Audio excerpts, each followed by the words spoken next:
we'll start from here where we have left yesterday. A 55-year-old man with known history of chronic liver disease brought to emergency with hematemesis and anemia. He is tachycardic and hypertensive, that is from the blood loss. So he is having upper GI bleed, having a history of CLD. Most likely it's a variceal bleed. Examination shows pallor and stigmata of CLD. What are the stigmata of CLD? You can have palmar erythema, right? Spider angioma. There's so many stigmata of chronic liver disease, right? So the patient has that. What is the most appropriate immediate management? Is it emergency endoscopy with band ligation? Start IV octreotide. Start proton pump inhibitor infusion. Insert Sengstaken Blekemore tube. So the first thing is to stabilize the patient. You have to give enough fluids to stabilize the patient, and you can also start them on either terlipressin or the next choice is octreotide. After once the patient is stabilized, you can post them for an endoscopy. Alongside, you can give proton pump inhibitor infusion, but it's not like the first line, or it is not the standalone management. Sengstaken Blekemore tube, it's again for a very severe bleed when you can't do anything else. You can do that. So here you have to start IV octreotide. So in acute variceal bleed, the first choice is usually terlipressin. Second choice is somatostatin or octreotide. These are the vasoactive drug therapy. Then you can give blood replacement, blood volume replacement. You can give IV fluids. If HB is low, you can start them on transfusion. You can give antibiotics, endotracheal intubation if necessary, if the patient has, is very ill. Then plan them for endoscopy once they are stabilized, wherein you can do an endoscopic variceal band ligation or sclerotherapy. And if the bleeding is still not controlled or there is rebleeding, you can attempt second endoscopy, or otherwise if there is no response, again you can do a rescue tips or a shunt surgery. Okay. So what is one of the most common complication of tip surgery? That is going to be encephalopathy. Okay, this is how you manage a variceal bleed. First thing is a terlipressin or IV octreotide. Then plan a endoscopy, wherein you can do an endoscopial band ligation or sclerosis. Next question. A 45-year-old man presents with epigastric pain and blotting for 2 months. Upper GI endoscopy shows duodenal ulcer. Rapid urease test is positive for H. pylori. He has no prior history of H. pylori treatment, no penicillin allergy, but he lives in an area with high clarithromycin resistance. What is the most appropriate eradication regimen? For duodenal ulcer, you have to, when the urease test turns out to be positive for H. pylori, you have to give H. pylori eradication therapy. There are 2 regimens. One is triple therapy, and if it fails, you have to go for a quadruple therapy. Triple therapy includes 1 PPI, that is proton pump inhibitor like omeprazole, and 2 antibiotics like clarithromycin and amoxicillin for 14 days. But they have given that they are coming from a place of high clarithromycin resistance. So your most sorted next step in management becomes your quadruple therapy, which is bismuth based quadruple therapy. That is bismuth subsalicylate, omeprazole, and metronidazole and tetracycline. These are the 4 things that you give for 14 days. Follow them up, and then based on the urease test results, you can decide on further management.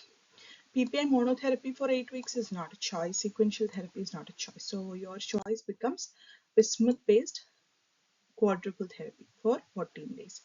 You can remember it like OBMT, which is omeprazole, bismuth subsalicylate, metronidazole, and tetracycline. Next question. A 30-year-old woman presents with severe dysmenorrhea and chronic pelvic pain for past 2 years. Pain worsens during menstruation and is associated with dyspareunia. Not currently planning pregnancy, pelvic examination, ultrasound are suggestive of endometriosis. So they've given the diagnosis. Even otherwise, dysmenorrhea with dyspareunia, especially during menstruation, pain worsening during menstruation, it's more likely to be endometriosis. What is the most appropriate initial management? Diagnostic laparoscopy with excision of lesions, combined oral contraceptive pills, GnRH agonist therapy, hysterectomy with bilateral salpingo-oophorectomy. This seems like an obsolete choice, right? Why do you do a hysterectomy with bilateral salpingo-oophorectomy for someone coming with endometriosis? No, you have to deal the endometriosis, right? Endometriosis is endometrial tissue in an ectopic location, and when the endometrium is shedding, there is also pain in the other part. The most common site is the ovary, like the chocolate cyst of ovary or endometrioid cyst in the ovary. Okay, diagnostic laparoscopy is the diagnostic procedure for endometriosis. But you imagine a 30-year-old woman coming to you with symptoms of dysmenorrhea, and the first thing you are asking them to is to undergo a surgical procedure to diagnose the condition. That will be too traumatizing for the patient. So that is not the first line that you do. So is it combined oral contraceptives or GnRH agonist therapy?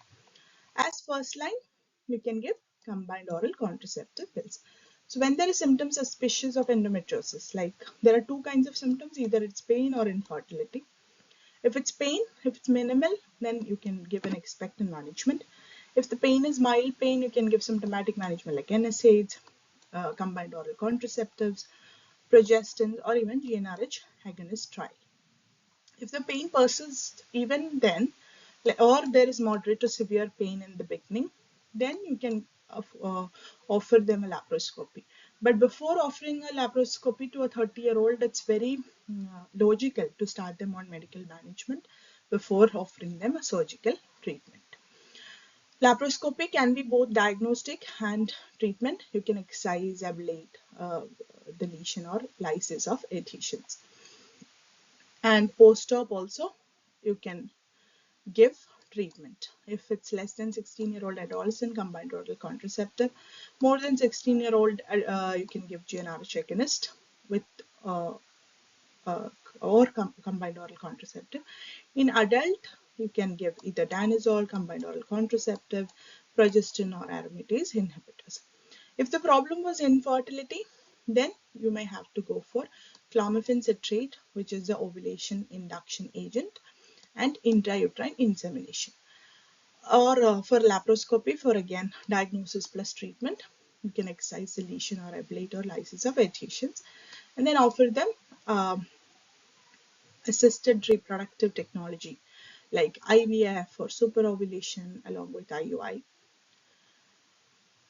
Okay, that is the management of endometriosis. Next question, a 34-year-old woman is incidentally found to have a 4 centimeter intramural uterine fibroid in pelvic ultrasound during evaluation for a routine health checkup. She is asymptomatic, has regular menstrual cycle, not currently seeking pregnancy, HB levels are normal. So in a fibroid, the management becomes mandatory when the patient is either symptomatic or they are like needing pregnancy, they are seeking pregnancy, or if it's a large fibroid, okay. But otherwise, if it's a very small fibroid, a single fibroid, patient is otherwise asymptomatic, then you may do an expectant management with follow-up. Okay, myomectomy you can give for large fibroids, GnRH agonist therapy, hysterectomy. The hysterectomy is like the last resort in a patient who has already completed her family and is having a large fibroid or is having severe bleeding and anemia and complications due to the fibroid, then you may have to offer them hysterectomy. But that is not the first line management in a 34-year-old lady who is incidentally found to have a small fibroid. So here it is expectant management. So uterine fibroid, how do you manage? Especially based on the symptoms. If it is asymptomatic, you can put them on clinical surveillance, do an expectant management. If it's symptomatic, if the patient is premenopausal or postmenopausal, the treatment guidelines changes. If it's postmenopausal, you can do an endometrial biopsy to look for any other, atypical hyperplasia or growth in the fibroid, and then you can offer them myomectomy or hysterectomy with or without bilateral salpingo-oophorectomy based on the case-to-case basis. If it's pre-menopause, the treatment is based on whether they wish to preserve the fertility, whether they wish to preserve the uterus, or whether they do not wish to preserve fertility or uterus. If they do not wish to preserve fertility or uterus, you can do an uterine artery embolization or MRI guided ultrasound surgery or myomectomy or hysterectomy. If the patient wishes to preserve fertility, then you have to give them drugs that can reduce the size of the fibroid, like your LNG releasing, levonorgestrel releasing intrauterine system, oral contraceptives, tranexamic acid, which can take care of the bleeding, gonadotropin releasing hormone agent, selective progesterone receptor modulator, or even myomectomy. Okay, because even after myomectomy, the patient can very well become pregnant, but there can be problems of placental adhesions, like the placenta accreta spectrum. If the patient wishes to preserve the uterus, then you can't offer them hysterectomy, but you can offer them all the other medical as well as surgical management. This is how you manage a patient, especially based on symptoms first and their priority, either if they want to preserve fertility, if they want to preserve the uterus, or do they not want to preserve either of it.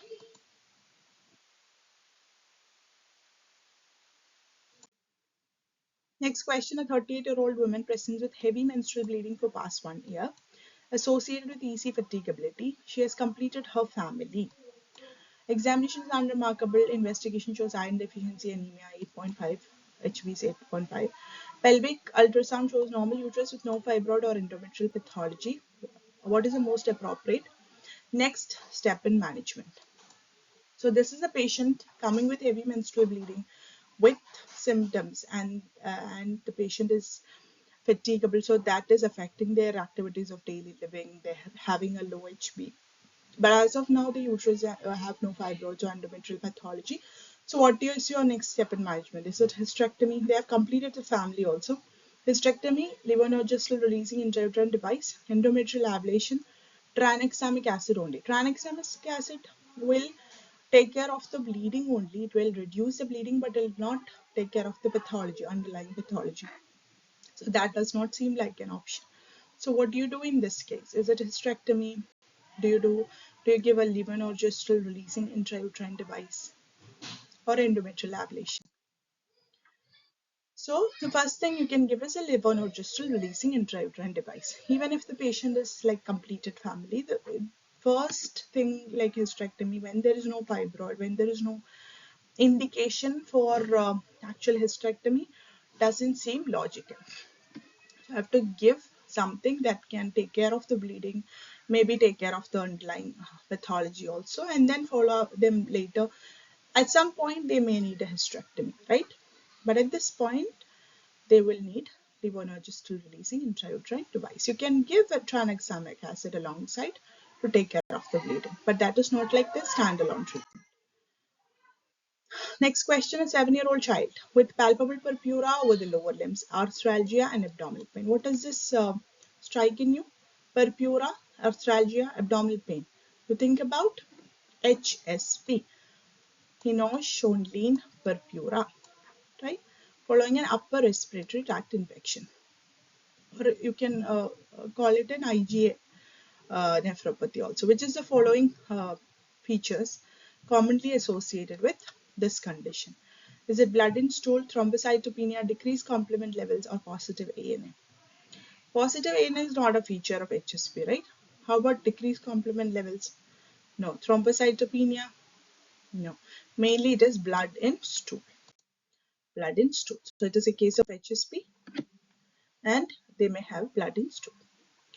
Next question is 72-year-old man with atrial fibrillation present with sudden onset severe abdominal pain for 6 hours.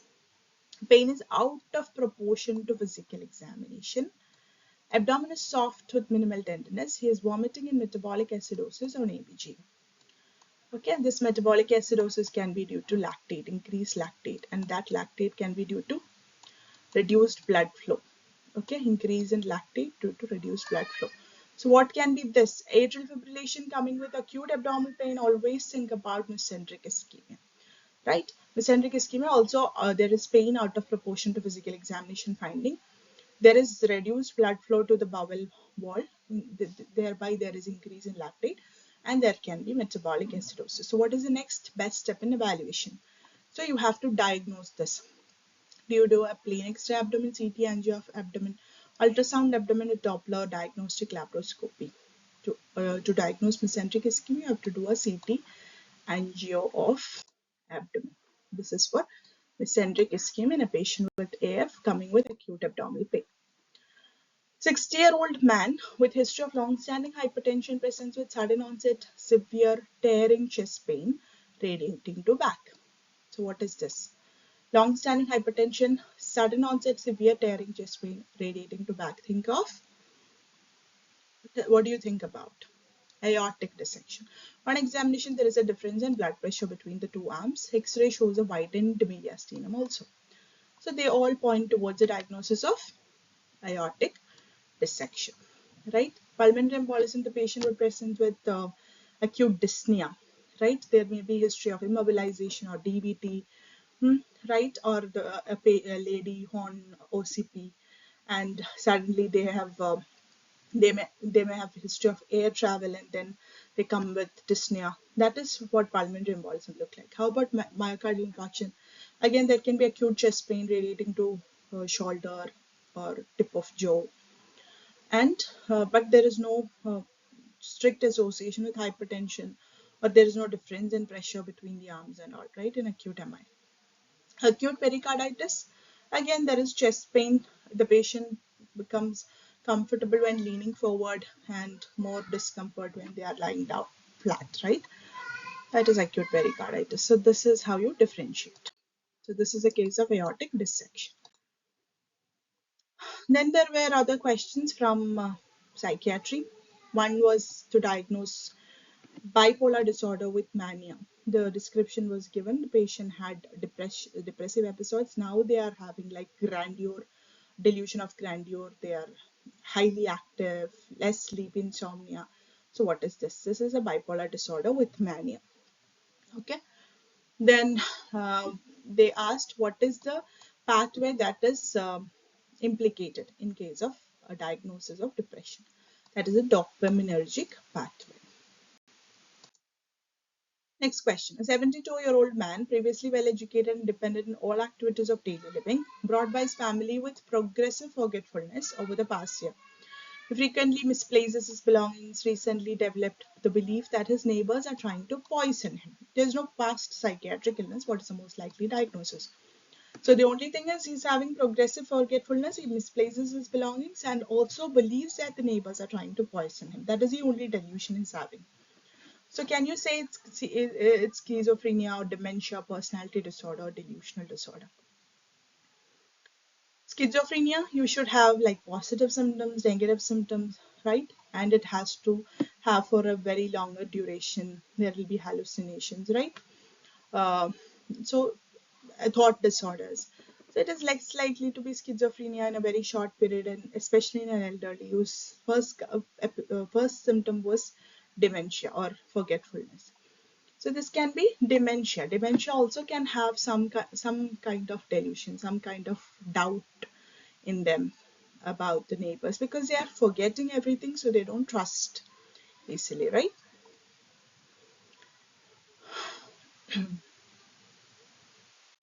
So it is dementia.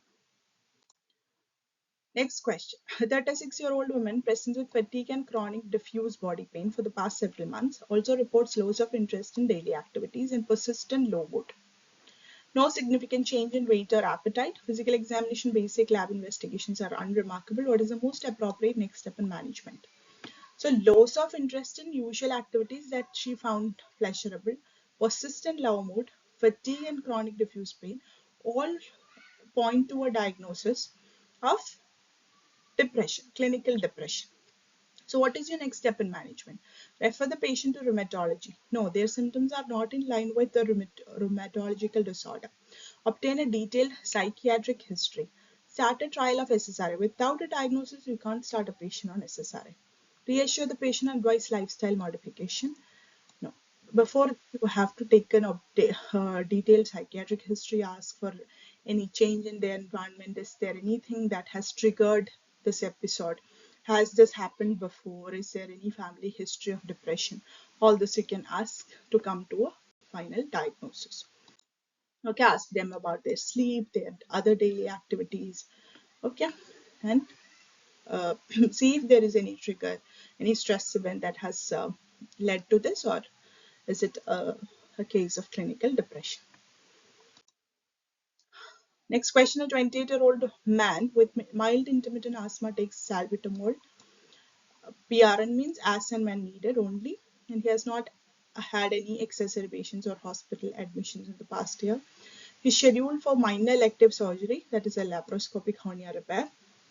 What is the most appropriate preoperative recommendation? So questions like this can come. What is the preoperative workup that is needed? Like in a cardiac patient, you may need to do a 2D echo.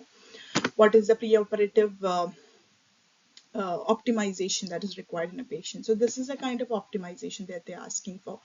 But this is a mild intermittent asthma that is very well settled with salbutamol SOS. So is there anything that you need to do prior to surgery, or can you continue the current medication with no changes? So in this case, since there are no exacerbations, there is no active symptoms, you can continue current medications with no changes. Otherwise, if the patient has mild symptoms, you have to ensure he takes albuterol immediately prior to surgery.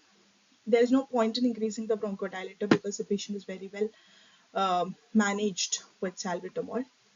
Start oral corticosteroids preoperatively? No, there is no indication. So here you can continue current medication with no changes because the patient is very well controlled with no active symptoms. Then there was another question.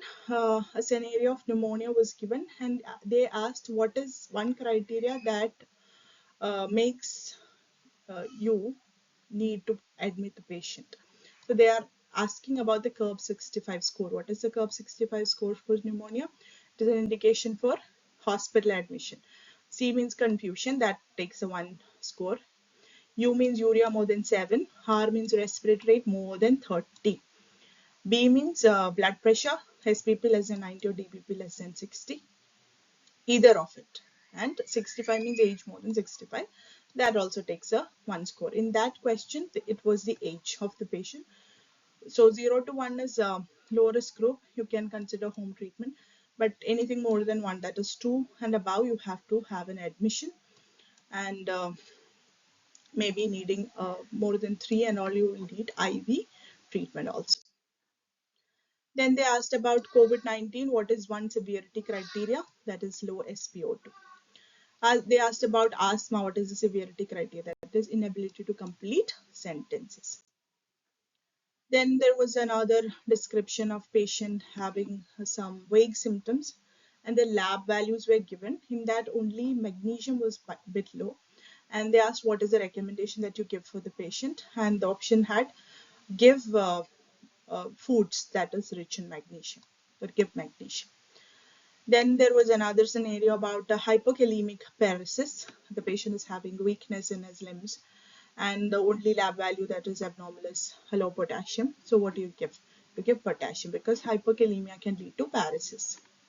You can call it hypokalemic periodic paralysis or paresis. Next question, a 65-year-old man presents after a stroke. On examination, he cannot recognize familiar objects when asked to name them by sight, even though vision, memory, language are intact. He can use the objects normally once handed to him. What is the best describes his condition? So he cannot identify objects by seeing them, but he can use them. So using an object or having following a complex command or doing an activity which he is like used to doing, that is called praxis. An inability to do that is called apraxia. Here the patient is able to do that, so it's not apraxia. Alexia means inability to vocalize, so it's not alexia. Agraphia means inability to write, so that is not agraphia. So here it is agnosia or To be precise, it's visual agnosia. Yeah, agnosia, it's an ability to recognize objects, faces, sounds, or shapes despite intact other sensory function. That is called agnosia. So it's not agraphia, it's not alexia, it's not apraxia. So this question, a 28-year-old woman presents with fluctuating ptosis and diplopia. Worse at the end of the day. Also reports fatigue with prolonged activity, muscle weakness worsens with repeated use. What is the likely diagnosis? There is no sensory deficit. So affection of eye muscles, there is ptosis and diplopia, fatigue with prolonged activity, muscle weakness worsening with repeated use, all are indicating myasthenia gravis. It's an autoimmune disorder. The antibodies are against the acetylcholine receptors, and there is worsening of the condition along with prolonged use and at the end of the day. How about Lambert-Eaton myasthenic syndrome? Lambert-Eaton is again autoimmune or paraneoplastic syndrome associated with small cell carcinoma. Antibodies against voltage-gated calcium channels, but there is improvement of weakness with repeated use. Even in nerve conduction, you can demonstrate that. Multiple sclerosis, there can be on and off symptoms, like the patient has some neurological deficits at some point in time, and then it is resolved, and then they come with a newer symptom later on, that is dispersed in time and space. Okay, Guillain-Barré syndrome, usually associated with Campylobacter jejuni, so post diarrhea, a young child presenting with weakness of lower limbs, usually there is no sensory association. A variant is called Miller-Fisher syndrome, so that is Guillain-Barré. So in this case, it is likely myasthenia gravis. So here the diagnosis is myasthenia gravis. A screening test is considered reliable if it detects disease in all individuals who have it. What is that called? When it picks all the positive tests, then it is called sensitivity. Detects same condition consistently every time it is performed. That is reproducibility or precision. Produces very few false positive. That is specificity. Or negatives are high, false positives are low. That is called specificity. Detects disease early before symptoms appear. That is lead time detection or lead time bias. So what is it? When it is considered reliable? It is considered reliable when it is detecting the same condition on repeated testing. Okay, that is called reproducibility or precision. What is precision and what is accuracy? Suppose you are throwing an arrow and it is falling. Every time it is falling near, it is not falling at the center, but it's falling closer to each other. That is called precision. Okay, the values are close to each other. That's called precision. But if it is also falling to the center and repeatedly it's falling to the center, then it's called both precise and accurate. Accurate means the value is closer to the real value or the true value. That is called accurate. The values are closer to each other. That's called precise. That is the difference between precision and accuracy. So if it is detecting the same condition consistently every time it is repeated, it's called reproducibility or precision. That is one criteria by which you can say the screening test is considered reliable. And as for a screening test to get approved, it has to be, feasible. It has to provide some kind of benefit for the patient. That means if you are diagnosing it early, you have to have a strict protocol for the treatment. There should be management guidelines. If it's a disease which is very rare, whose treatment guidelines are not established yet, there's no pointing in screening. Right. So screening is to detect disease early, to provide a treatment. It has to be feasible to the population. Okay. That is some criteria for a screening test. So it detects same condition consistently every time it's performed. That is called reproducibility or precision. Next question. A 58-year-old man with history of long-standing hypertension comes with sudden onset left-sided weakness and slurred speech. What is that? It can be a case of stroke. On examination, is drowsy and has left hemiplegia. CT scan shows a hyperdense lesion in the right basal ganglia with surrounding edema. So with surrounding edema, hyperdense lesion in a case of acute stroke, in a non-contrast CT, is, so in a non-contrast city, that is a case of hemorrhagic stroke. So stroke can be two. It can be ischemic stroke or hemorrhagic stroke. Ischemic stroke again can be thrombotic or embolic. So you are doing always an NCCT first to rule out hemorrhage. So in this case, there is a hypertense lesion in the right basal area with surrounding edema. So that is likely a case of hemorrhage, especially in a history of hypertension. So it is hypertensive intracerebral hemorrhage, not an ischemic stroke, not subarachnoid hemorrhage. Subarachnoid hemorrhage usually presents with worst headache of life. Okay, there need not be a stroke-like symptom. Brain tumor, no, it's not an ICSOL. It's not an intracranial space occupying lesion, right? So it is hypertensive intracerebral hemorrhage because the usual site of hemorrhage is the thalamus, and the pituitary and the cerebrum, or the basal ganglia, the putamen. Okay. So a 25-year-old woman presents with to emergency department 6 hours after ingesting a large amount of paracetamol in a suicide attempt. She said asymptomatic, vitals are stable, baseline liver function tests are normal, serum paracetamol level is pending. What is the most appropriate next step? So if the amount of paracetamol that has been ingested in a DSH, that deliberate self-harming, the suicide attempt, is high, then you have to start immediate management. You have to stabilize the patient, do the first line management like gastric lavage and everything, and also you have to give NAC immediately, because it is usually after 4 hours of ingestion that you are plotting a Rumac Matthew normogram to assess uh, the the probability of liver failure. And for the liver failure to set in, it will anyway take some time. So you're not waiting for that impending liver failure to occur to start the treatment. You are anyway starting them on the protective regimen of inositol Observe and wait for serum paracetamol level. No, because the paracetamol ingested is very high. Start activated charcoal only? No, you do start activated charcoal, but that is not the only management. Arrange urgent liver transplant. No, you have a Royal College criteria for the liver transplant. Based on that, based on the INR, the creatinine, the hepatic encephalopathy, there are certain criteria which you use to see if the patient needs liver transplant. Okay, based on that, you do a liver transplant. So it is starting N-acetylcysteine immediately. Next question. A 32-year-old man was previously diagnosed with IBS, irritable bowel syndrome. He continues to have intermittent lower abdominal pain and diarrhea without dyspepsia, weight loss, or bleeding. Symptoms worsen during work days, improve on weekends. Physical examination labs are unremarkable. And what is the most appropriate next step? So he has IBS, so is bound to have intermittent diarrhea, abdominal pain, but his symptoms are worsening during work days. So is there something along with his IBS to the diagnosis that we need to take care of?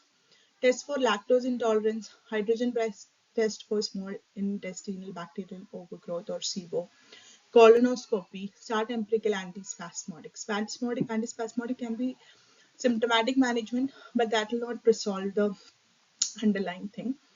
So in a patient who is having already IBS and his symptoms are worsening during work days, you may think about lactose intolerance, because there can be high intake of caffeine like milk coffee during his work days. It may be worsening his symptoms.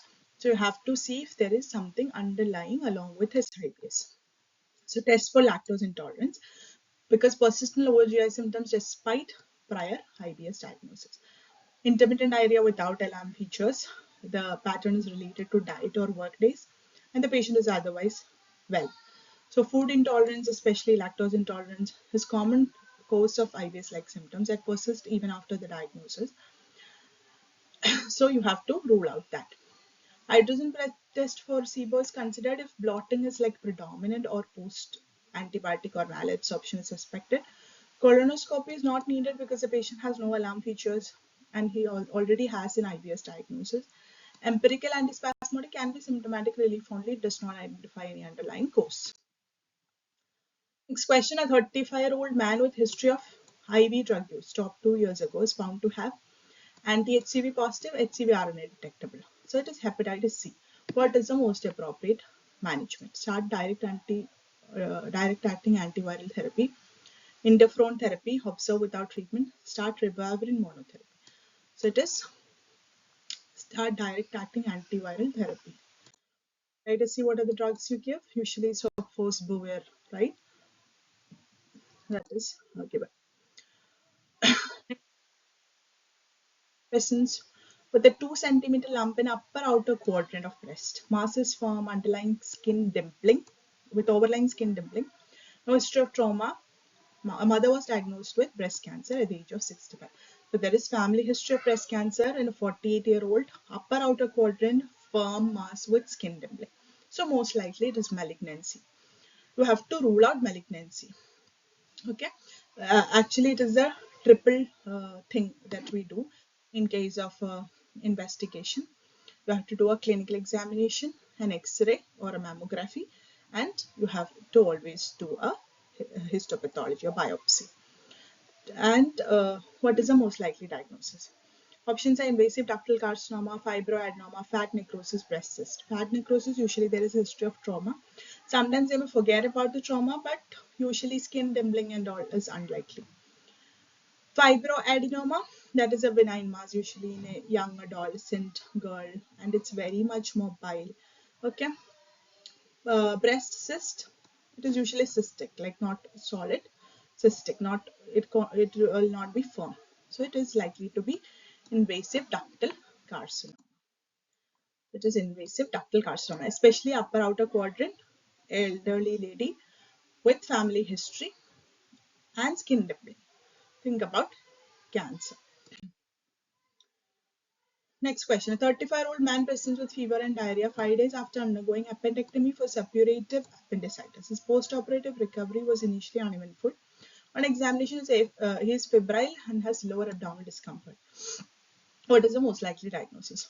So post-appendectomy for suppurative appendicitis. Now coming with febrile episode and lower abdominal discomfort. What is the most likely diagnosis? So it can be a post-op complication to the suppurative appendicitis. So is it pelvic abscess, enterocolitis, ruptured appendiceal stump abscess, enteric fistula? So it is likely to be pelvic abscess. Next question. A 55-year-old man develops oozing from surgical site and petechiae 12 hours after an uncomplicated abdominal surgery. So there is oozing from surgical site. Petechiae. No history of liver disease or anticoagulant use. What is the most likely cause of his bleeding? So post-op bleeding, most common cause is thrombocytopenia. Thrombocytopenia. Low antifibrinolytic activity can also be a cause, but most likely it's thrombocytopenia. Factor VIII deficiency, there is no prior history, and vitamin K deficiency also not likely. So it is thrombocytopenia because petechiae is usually a platelet problem. Oozing from surgical site is also a primary hemostasis defect. So platelet disorders can cause mucocutaneous bleeding, petechiectasis, and oozing from wounds or surgical sites. Low antifibrinolytic can cause bleeding, but it's usually delayed bleeding, and it's usually not petechiae. Factor VIII deficiency, that is hemophilia A. Usually it is deep and delayed bleeding. Also hemarthrosis, there will be history of that. Vitamin K deficiency, it's a coagulation factor defect. There will be prolonged PT and not petechiae. Then there was a question on drug dependent symptoms. The symptoms were given as like lacrimation, and there were some other vague symptoms, and they asked which drug is most likely the patient dependent on. The options were opioid, cannabis, amphetamine. So you just look for the drug dependence and the symptoms, the drug withdrawal symptoms, all of that is very important. Also alcohol dependent, alcohol withdrawal, alcohol abstinence. What are the drugs you give to make the patient stop in consuming alcohol? All of this becomes important. So that's all. Thank you so much for listening, and all the best for all of you who are appearing for this cycle. With this, we come to the end of this discussion.